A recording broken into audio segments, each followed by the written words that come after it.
Este jueves se realizó el seminario Soplan Vientos de Cambio, organizado por Grupo Security, donde participó el exministro de Hacienda Andrés Velasco para analizar las perspectivas y desafíos que impone el entorno económico nacional. Al respecto, dijo que le preocupa que la tendencia de crecimiento de Chile no sea buena en el largo plazo. Primero que nada, es súper importante entender, y Ricardo ya algo nos dijo de esto, que estamos empezando a vivir en un entorno muy distinto al que hemos vivido en años recientes. Cuando yo estudiaba en la Universidad de Yale, en el pregrado, por allá por la década de los 80, tenía un profesor muy querido llamado Carlos Díaz Alejandro. Y Carlos siempre decía que había un estado de nirvana para los países emergentes, que por supuesto en los 80 se veía impensable, inalcanzable. Y el estado de nirvana consistía en altos precios de los commodities, bajas tasas de interés internacional y amplia liquidez. En los 80 esto era de loco. Bueno, en los últimos 4 o 5 años hemos tenido altos precios de los commodities, bajísimas tasas internacionales y muchísima liquidez. Y este escenario empieza a cambiar. Y desde el punto de vista de Chile, la variable cobre, como todos ustedes saben, es sensible, ha tendido a la baja. Y dadas las incertidumbres, dado el cambio estructural, como decía Ricardo, en la tasa de crecimiento de China, que va a caer más allá del ciclo, todo indica que el cobre ya no va a estar por esos niveles estratosféricos de antes. ¿Dónde viene el gran bajón en Chile? El gran bajón viene evidentemente por el lado de la inversión. Si uno ve los datos por sectores, lo que más llama la atención es una fuerte desaceleración de la inversión. Algo en el consumo, pero el consumo va bastante a la baja. Perdón, el consumo va a la baja lentamente, la inversión va a la baja mucho más bruscamente. Y por supuesto, el dato que a todo el mundo lo tiene hablando, lo tiene conversando, es el mal IMASEC de junio que conocimos antes de ayer. Yo sobre este dato quiero decir 3 cosas. La primera, que es malo. Es malo. Siempre a uno le enseñan a usar eufemismos, en fin, es malo. La segunda cosa que quiero decir es lo que siempre decía cuando era ministro, y quiero ser consistente, lo quiero mantener. Los datos de un mes no hay que sobreinterpretar. Yo sé que hay una industria, ¿no es cierto?, de ponerle color a los datos mensuales, muy respetable, pero todos sabemos que en el movimiento de un mes, en el IPC o en el IMASEC o lo que sea, la cantidad de información es limitada. La tercera cosa que quiero decir es que sería muy malo para Chile que la discusión sobre estos datos mensuales se politice. Y ya vimos por ahí un exministro de Hacienda ansioso para agarrar micrófonos, ¿no es cierto?, y sobreinterpretar el dato. Creo que eso es mala economía, también es mala política. Pongámosle un poquito más de contexto a esto. ¿Por qué esta mayor lentitud? Ya puse un elemento sobre la mesa. Claramente este boom de los recursos naturales, de los commodities, empieza a llegar a su fin.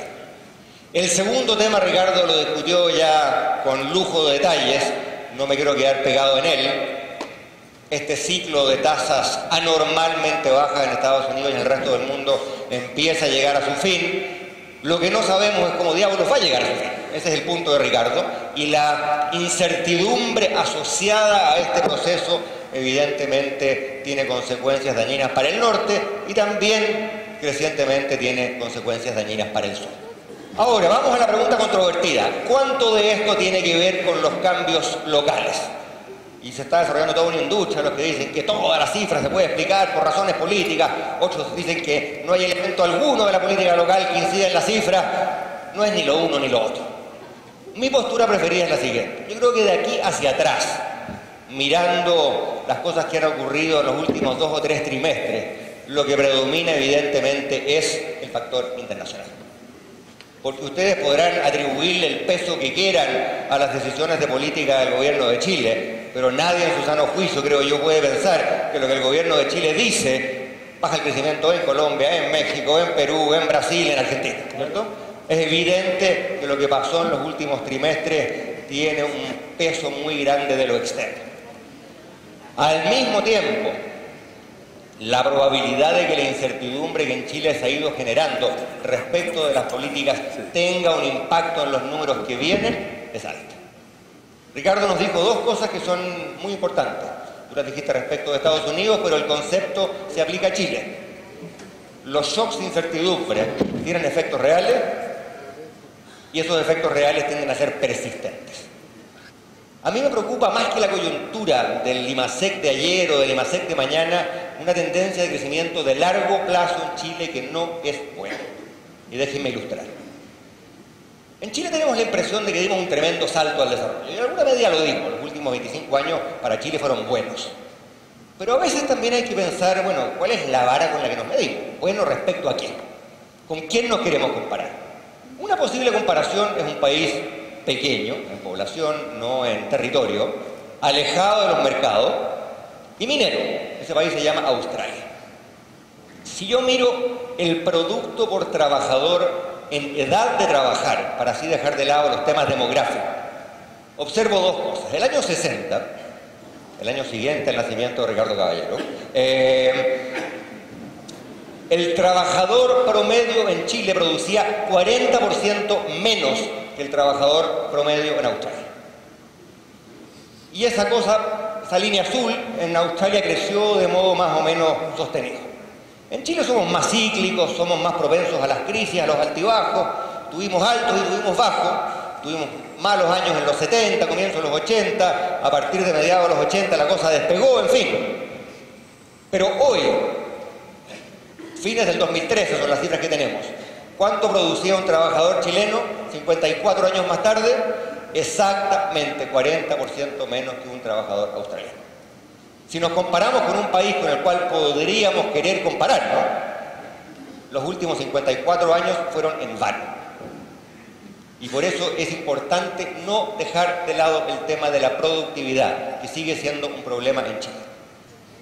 Yo cada día me convenzo más, y esto debe ser porque me he dedicado a la política y ya no me junto con economistas como Caballero, cada día me convenzo más que el crecimiento sostenido tiene mucho que ver con la diversificación productiva. Y me preocupa que en Chile el camino de la diversificación productiva ha sido lento, por no decir ausente. Irlanda, también quiero hablar de Irlanda. Irlanda hace 30 años era un país agrícola, era como Uruguay, ¿cierto? Era un país que tenía muchas ovejas. Era el segundo país más pobre de Europa Occidental. Hoy día es el segundo país más rico de Europa Occidental. Y más allá del remesón del 2009, es un país increíblemente exitoso. Y una de las dimensiones de ese éxito es que si ustedes miran lo que exportaba Irlanda en el 90 y lo que exportaba Irlanda en el 2010, son dos países totalmente distintos. Y la industria química, la farmacéutica, la del software en Irlanda era prácticamente inexistente en el 90, es grande, potente y crecedora el 2010.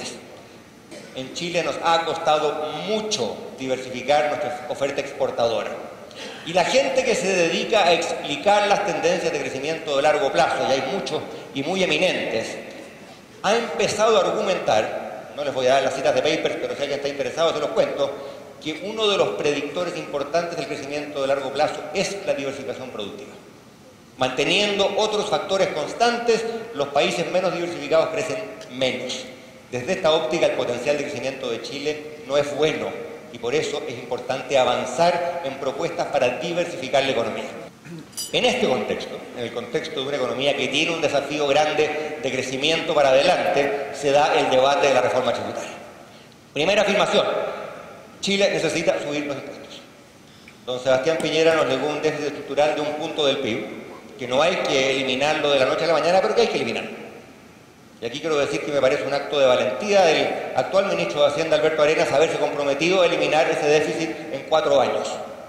No le va a ser fácil, pero es un objetivo importante y loable. Disciplina la política fiscal en Chile. Segundo, cada uno tiene su reforma educativa preferida. Yo les voy a hablar un poquito de educación en un minuto, pero no conozco a nadie que diga que se puede mejorar la educación en Chile de verdad con menos de 1,5 puntos del PIB. ¿Cuánto tenían ustedes, Klaus? Algo parecido, tenían harta plata, ¿no es cierto? Y hay gente que dice 2, y hay gente que dice 2,5, y hay gente que dice 3.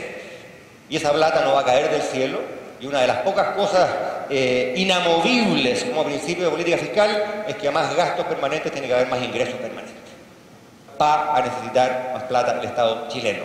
El que les diga que el crecimiento económico lo resuelve todo, me temo que no, o no hizo o no quiso hacer la aritmética. Ahora, ¿cuál es la gran interrogante? Y este es un punto que yo he tratado de recalcar. Se puede recaudar 3 puntos del PIB de un modo más amigable con el empleo, de un modo menos amigable con el empleo, con el ahorro y con la inversión. Y el desafío, no es fácil, pero se puede, es recaudar esa plata, pero recaudar esa plata de un modo que garantice que la economía siga teniendo un impulso para crecer. Y es evidente que hay que cuidar mucho el ahorro y en especial hay que cuidar mucho el ahorro de las empresas. Chile ahorra aproximadamente 21 puntos del PIB y más de la mitad de eso, dada la estructura actual, viene del ahorro empresarial. Todos sabemos que hubo un acuerdo en lo tributario. Y quiero detenerme un par de minutos y preguntarme qué es lo bueno, qué es lo malo y qué es lo feo del acuerdo. Es además importante que el acuerdo haya creado, aquí me meto en algunos tecnicismos, un sistema paralelo, adicional a la renta atribuida, porque la renta atribuida es un sistema engorroso, complicado y de difícil aplicabilidad. Y también es bueno que se hayan precisado ciertas atribuciones del Servicio de Impuestos Internos. Lo negativo. La primera cosa negativa es que vamos a tener, si esto se legisla como está acordado, un sistema tributario muy complejo, porque vamos a tener 2 regímenes generales, la renta atribuida y el sistema semi-integrado, que es la alternativa que se gestó, y además vamos a tener varios regímenes especiales. Cuando tienes 2 generales más varios especiales, hay gente que se pone muy contenta. ¿Quién se pone muy contenta? Aquellos a quienes les gusta inventar fórmulas para evadir o eludir. Y por lo tanto, la complejidad es una invitación a elevación. Si esta era la oportunidad, esta reforma, para haber simplificado el sistema, lamentablemente eso no va a ocurrir. Los países que tienen una buena política son países que tienen buenas políticas públicas. Y cuando tenemos buenas políticas, tenemos más justicia, más crecimiento, más estabilidad social, más estabilidad económica. El gran desafío de Chile, más allá de los dilemas y debates muy necesarios sobre los impuestos, sobre la energía, sobre tantos otros temas, nuestro gran desafío es el de las reformas políticas. Porque mientras no tengamos una mejor política, no vamos a tener mejores políticas. Y lamentablemente, si eso no cambia, no vamos a tener ese mejor país que todos queremos. Muchas gracias.